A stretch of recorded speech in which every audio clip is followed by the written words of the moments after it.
Good afternoon, my Real News Midday TV family. Welcome back to the channel for another news update. And in the news this afternoon, 2 charged for teens murder. Lawmen assigned to the Kingston Central Police Division have charged 2 men with murder and assault at common law following the stabbing death of 19-year-old Javin Sturridge of Melbrook Heights, Harborview, Kingston 17 on May 31. Charged are 33-year-old Anthony Howell of Antonia Drive, Red Hill, St. Andrew, and 33-year-old Lane Legister of Tower Street, Kingston, CSO. Reports from the police are that about 11:13 a.m., Sturridge was walking along the roadway when he was approached by Howell, who was armed with his licensed firearm, and the Legister, who was armed with a knife. Howell pointed his firearm at Sturridge, who, in an attempt to escape injuries, raised his hands, during which Legister reportedly used his knife to inflict a stab wound to his upper body. Sturridge reportedly ran but was chased and beaten by both men. He was assisted to the hospital by residents, where he died while undergoing treatment. A report was made to the police, and both men were apprehended and taken into custody. They were subsequently charged after a question and answer session in the presence of their attorney. Their court date is being finalized. Missing wild cat believed to be dead.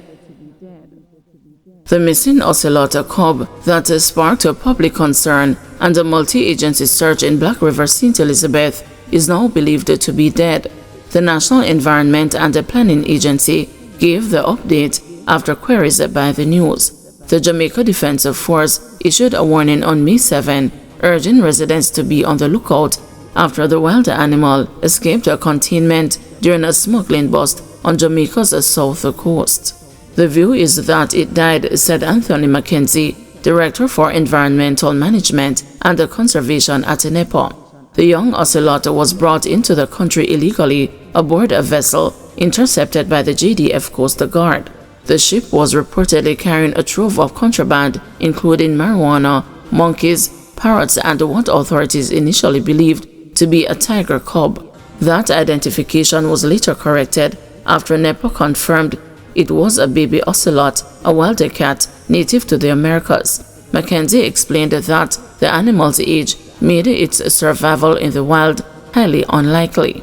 It was very unlikely because it was a little kid. It would have needed parental care to a large extent, he said, adding that the animal would need special care to survive.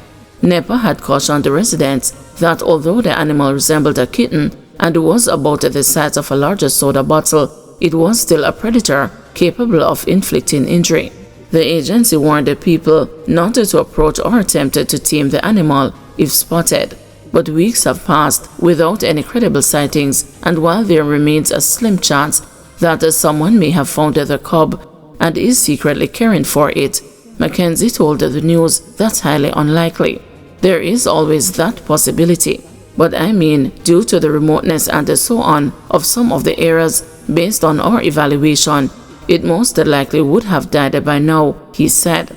Asked directly if the ocelot should still be considered a threat, Mackenzie responded, "No, definitely not." 8 years, $24 billion, still no Conwell Regional Hospital, PNP St. James candidates claim. The people of Western Jamaica are now in the 8th year of waiting. What began as a response to air quality concerns has ballooned into a national scandal, riddled with missed deadlines, shifting timelines, and a price tag that has grown to a reported $24 billion. Yet still no hospital, 5 People's National Party candidates have claimed.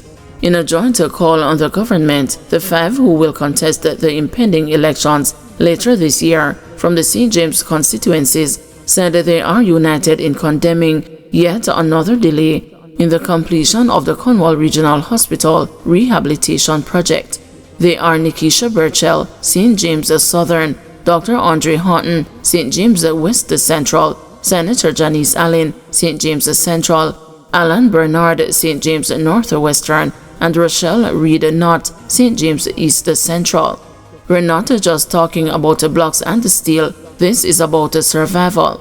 People have died sitting on chairs waiting to be seen. We are paying with lives while the government plays with excuses, said Senator Allen. Dr. Horton said Conwell Regional is not just a building, it is the heartbeat of public health in Western Jamaica. Every delay is another risk to someone's life. We cannot normalize this. We cannot keep pushing back hope while pushing up the cost. Our people deserve modern care, dignity, and a system that actually works.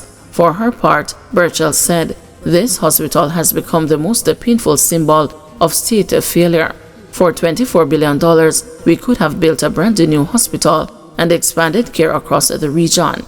Instead, what do we have to show? One administrative building and more excuses.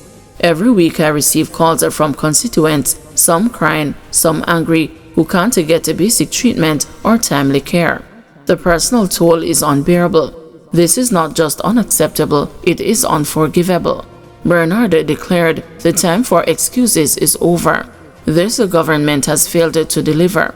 We demand that the Wholeness Administration and the Minister of Health provide the country with a realistic, evidence-based timeline for completion of the Conwell Regional Hospital project with details of the $24 billion expenditure and a formal apology to the people of Western Jamaica for the hardship they have endured. Read not added, in many parts of East Central St. James, people don't have easy access to medical care, whether public or private. Conwell Regional was the lifeline. Now they've been left stranded, turned away, or referred miles away. We need a leadership that puts people before PR and lives before the ribbon cuttings. In light of the substantial taxpayer funds already invested in this project, the Five said, along with the significant cost overruns and the prolonged delays, we are calling on the Auditor General to conduct a special audit to hold those responsible to account and ensure that our tax dollars are not being mismanaged. We will not rest until this project is delivered in full with transparency and justice for the people it was meant to serve. Stabbing incident leaves man hospitalized. Lawmen attached to the St. Catherine South Police Division have arrested and charged 41-year-old Andre Warren of East Greater Portmore with a wounding with intent following an incident in his community on May 21. Reports from the lawmen are that at 10 p.m., the complainant was at home when he and Warren got into an argument that became physical, during which Warren pulled a knife from his waistband and used it to inflict several stab wounds all over the complainant's body. The man was assisted to hospital where he was admitted in serious condition. The matter was reported to the police and Warren was apprehended and subsequently charged on Saturday. His court date is being finalized. Guys, thank you for watching. See you this evening at 6 p.m. for another news update.